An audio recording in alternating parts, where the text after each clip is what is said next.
ഇത്രയും ദിവസത്തെ കാറ്റും മഴയ്ക്ക് ശേഷം ദേ ഇപ്പം ഇന്നൊന്ന് തെളിഞ്ഞിട്ടുണ്ട് ട്ടോ. എത്ര നേരത്തേക്കാണെന്നറിയില്ല. ഇന്ന് ചെറുതായിട്ടൊന്ന് വെയിലൊക്കെ കാണുന്നുണ്ട്. ഇത്രയും ദിവസം ഭയങ്കര കാറ്റും മഴയല്ലായിരുന്നോ. അപ്പം മോളെ ബസ് സ്റ്റോപ്പിലേക്കൊന്ന് ആക്കണം ട്ടോ. അവളുടെ സ്കൂൾ ബസ് വരും. അപ്പൊ ഇന്നലെ ഞങ്ങള് 2 പേരും നനഞ്ഞ് കുളിച്ച് പോയിട്ടോ. അവളാണെങ്കി നനഞ്ഞാണ് സ്കൂൾ ബസ്സിൽ കയറി പോയത്. ഞങ്ങളാ ചെന്ന് നിന്ന സമയത്ത് അത്രയും കാറ്റും മഴയായിരുന്നു ട്ടോ. കാറ്റങ്ങോട്ട് വന്ന് അടിച്ചിട്ട് ഒരു രക്ഷയുണ്ടായിരുന്നില്ല. കൊടയുണ്ടായിട്ടൊന്നും ഒരു രക്ഷയുണ്ടായിരുന്നില്ല ട്ടോ. നനഞ്ഞു പോയി.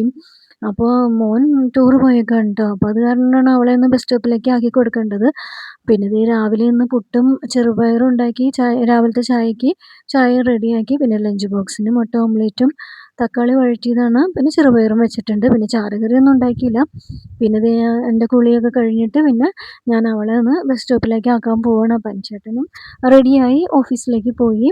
അപ്പൊ അവളെ ആക്കി കഴിഞ്ഞ് തിരിച്ചു വന്നിട്ട് പിന്നെ എൻ്റെ പതിവ് ജോലികൾ തുടങ്ങാണ് ട്ടോ.